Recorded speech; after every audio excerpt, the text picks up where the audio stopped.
Bonjour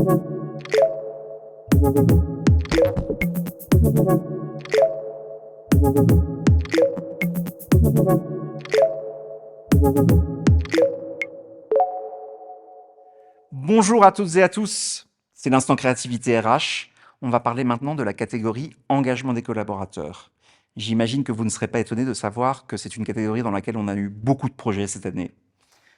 On le sait, l'engagement des collaborateurs est un des enjeux majeurs pour les entreprises à l'heure actuelle, alors que les méthodes et usages ont fait un bond fulgurant. Alors, en parlant de ces méthodes et usages, Xtramile, notre partenaire et ambassadeur de cette catégorie engagement des collaborateurs, nous a confié les infos suivantes. Cette année confirme l'appétence des jeunes pour Internet. Avec 4 heures de temps de surf moyen par jour, c'est presque 2 fois plus que l'internaute moyen. 83% des 15-24 ans fréquentent quotidiennement les réseaux sociaux, tandis que 53% des 50 ans et plus privilégient les portails généralistes. Ce temps passé à surfer sur le net n'est pas forcément en contradiction avec l'engagement des collaborateurs, mais il est quand même très parlant quant à l'évolution des usages. Il est temps de découvrir ce que 3 binômes entreprises-agences ont concocté en 2022 pour renforcer l'engagement de leurs collaborateurs, voire de leurs futurs collaborateurs. On voit ça en images.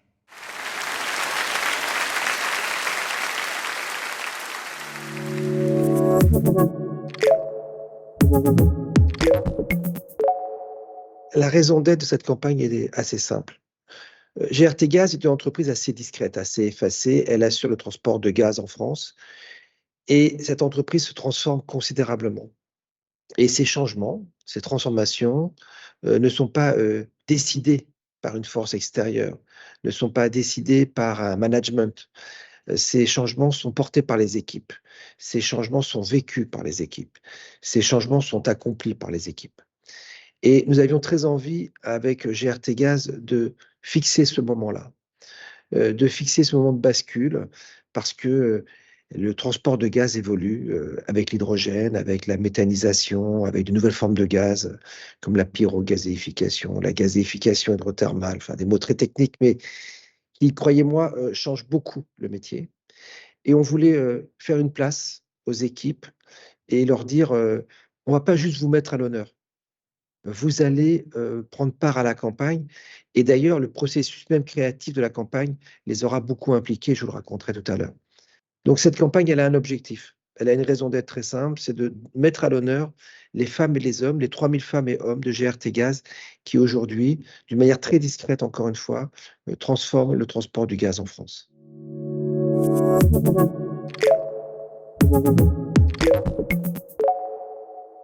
Le processus de création de la campagne est original parce qu'on parle d'engagement collaborateur et c'est la première fois que cet engagement est allé si loin dans un processus comme celui que je vais vous décrire. On a reçu un brief de la part de la DIRCOM, on a fait nos campagnes, on a fait nos créations, on les a produites et puis en accord avec la direction de la communication, on a voulu montrer ces campagnes aux équipes. Alors on a commencé à organiser sur une dizaine de jours 3 ateliers et puis au premier atelier, on a montré des campagnes, on a demandé aux équipes terrain, qui donc n'étaient pas des gens de la communication, ce qu'elles pensaient de la campagne. Et on leur a dit: «Le concept, c'est dans mes mains et on va photographier vos mains, on va raconter vos histoires. Donc on veut être au plus juste». Alors toutes les personnes qui étaient photographiées ou qui étaient concernées par les métiers dont on allait parler, nous ont livré leur avis. Et atelier après atelier, on a modifié, ajusté, même créé de nouveaux visuels, créé de nouveaux thèmes. Et cette campagne a donc été pendant 10 jours amendée par les équipes qui, encore une fois, n'étaient pas les gens de la communication, mais des personnes qui exerçaient le même métier que les femmes et les hommes qu'on avait et ou qu'on allait photographier. Et ensuite, la direction de la communication, la direction générale ont elles-mêmes validé la campagne. Mais ce qui est original, c'est que très souvent, quand on parle d'engagement collaborateur, ça se résume à aller les filmer, recueillir leurs paroles. Là, on est allé un peu plus loin. Non seulement on a recueilli leurs paroles, mais on a recueilli leur avis et on a livré une campagne qui vraiment tient compte de leur expertise et de leur réalité terrain. Et c'est en cela que la campagne a eu un processus créatif assez original.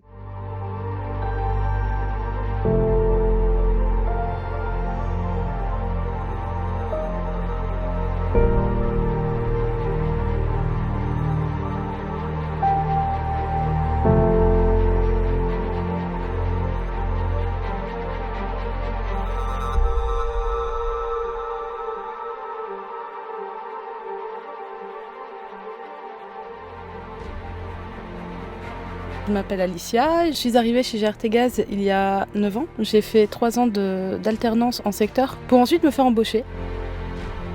Dans mes mains, il y a de l'automatisme et de la sécurité. Je suis spécialisée en télétransmission et je teste beaucoup de chaînes de sécurité. GRTgaz met en avant l'humain.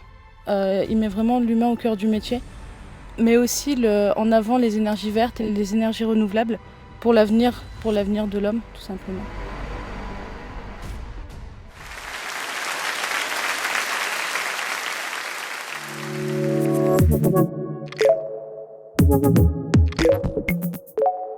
Donc en septembre 2022, le terme de sobriété énergétique est sur toutes les lèvres et nous, en tant que leaders, nous nous devions de relayer et d'agir à tous les niveaux dans cette démarche.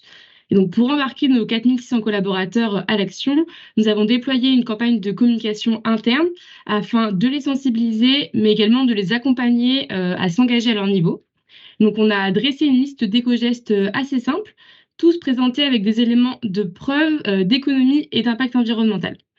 Et donc cette campagne, elle s'inscrit pleinement dans notre vision RSE qu'on déploie depuis 2022 au sein de l'entreprise. Et à travers cette campagne, on a aussi souhaité apporter des outils de communication et des éléments de langage pour nos managers, afin qu'ils aient aussi, eux, les clés pour aborder le sujet auprès de leurs équipes sur le terrain. Et globalement, sur leur lieu de travail, les salariés se sentent un peu moins concernés par tout ce qui est facture énergétique. Donc la question était donc de trouver les leviers pour les mobiliser.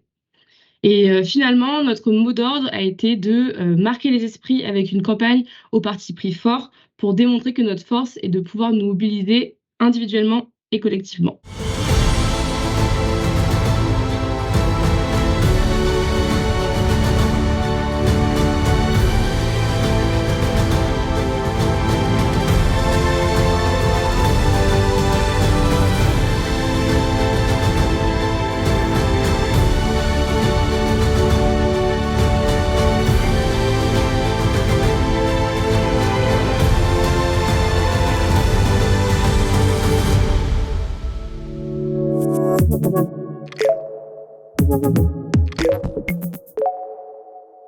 Nous étions d'accord avec l'équipe communication de DSC Saint-Gobain qu'il fallait rendre le sujet décalé, non culpabilisant pour engager les collaborateurs dans cette démarche d'éco-gestes. Il fallait même les inciter à s'en amuser.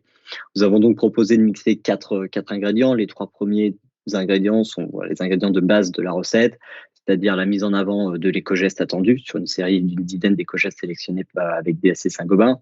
2 chiffres clés permettant de quantifier le résultat, à la fois d'un point de vue économie financière et économie environnementale, et une signature forte présente sur toutes les publications, tous mobilisés dans la lutte pour l'énergie. Et le 4e ingrédient, finalement, c'est le bonus, celui qui va donner de la saveur à cette campagne. C'est l'axe créatif choisi pour proposer une campagne qui soit forte, qui soit décalée.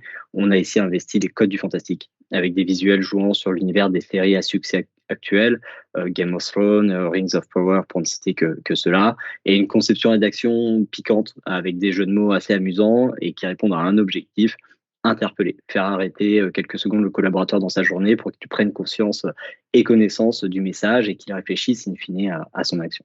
Donc cette campagne a été déclinée en affiches dans les locaux, en stickers collés aux endroits clés du passage à l'action, et en post et challenge sur le réseau social interne pour faire vivre la campagne de novembre à janvier.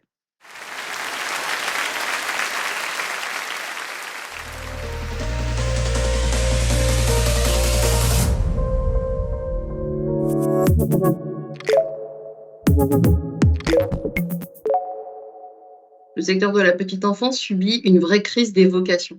Nous sommes aujourd'hui confrontés à une véritable pénurie d'éducateurs de jeunes enfants et d'auxiliaires de puériculture, et ce sont des métiers essentiels en fait à l'éducation et au développement des tout petits dans nos crèches. Babylou, c'est plus qu'un gestionnaire de crèche. Nous sommes un véritable acteur de l'éducation, et ce dans 12 pays.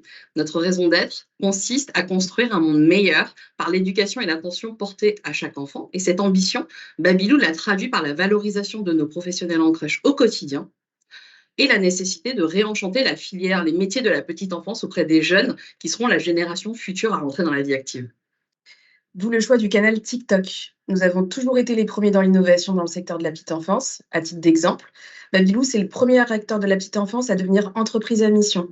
C'est donc assez naturellement que nous devions nous positionner comme des précurseurs, car nous avons vu la montée en puissance de TikTok comme une réelle opportunité. Aujourd'hui, TikTok, en quelques chiffres, c'est 15 millions d'utilisateurs actifs en France, un tiers des candidats l'utilisent pour obtenir des informations carrière, et enfin, le hashtag petite enfance a généré plus de 34 millions de vues. Les chiffres ne trompent donc pas. Il y avait un vrai intérêt à être sur TikTok pour attirer nos pros et nos futurs pros et créer de la fierté d'appartenance. Comment? À travers la découverte de nos métiers en crèche, du quotidien de nos pros et bien sûr à travers la convivialité de nos équipes qui sont l'essence même de Babylou.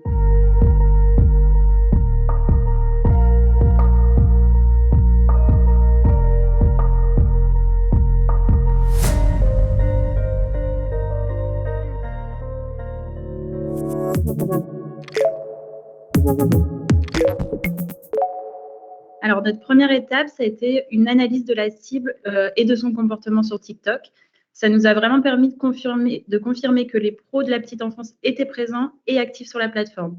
On y a vu beaucoup d'étudiants qui se posaient des questions sur le parcours pour travailler en crèche ou encore des pros qui s'encourageaient sur le réseau. Globalement, une ambiance très positive avec un esprit de collectif qui ne demandait qu'à être amplifié. Cette première étape, elle nous a permis de concevoir une stratégie avec des piliers de communication permettant à la fois de valoriser l'employeur Babylou et de répondre aux attentes des pros. Donc pour cette stratégie, on voulait vraiment quelque chose de très humain qui réponde aux codes de la plateforme et aux attentes des cibles. Et donc finalement, qui de mieux pour s'adresser aux candidats que les pros en crèche chez Babylou. Donc Babylou sur TikTok, c'est vraiment un compte par et pour les pros de la petite enfance. C'est l'axe stratégique de ce compte. Cette approche employé-centrique, elle permet vraiment de renforcer le sentiment d'appartenance et de fierté pour les collaborateurs de Babylou, mais aussi d'aller à la rencontre des potentiels candidats. Donc, pour déployer ce compte, on a activé le levier de l'ambassadorat en constituant un collectif, la Team BabyWow, qui est composé de 5 professionnels issus des crèches Babylou partout en France. Et ce collectif, il a d'ailleurs été renforcé cette année. Donc, on les a accompagnés durant toute une journée de formation afin de faire monter en compétence les ambassadeurs pour qu'ils appréhendent mieux la plateforme et ses usages.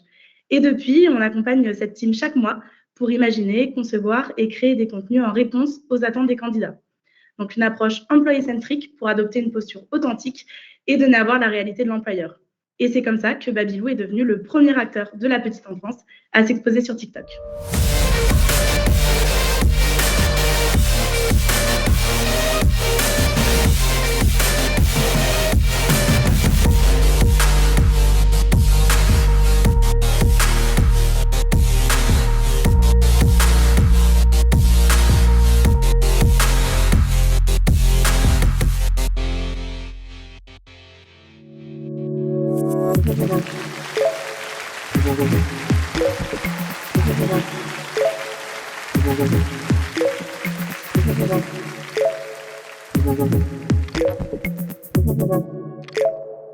Thank you.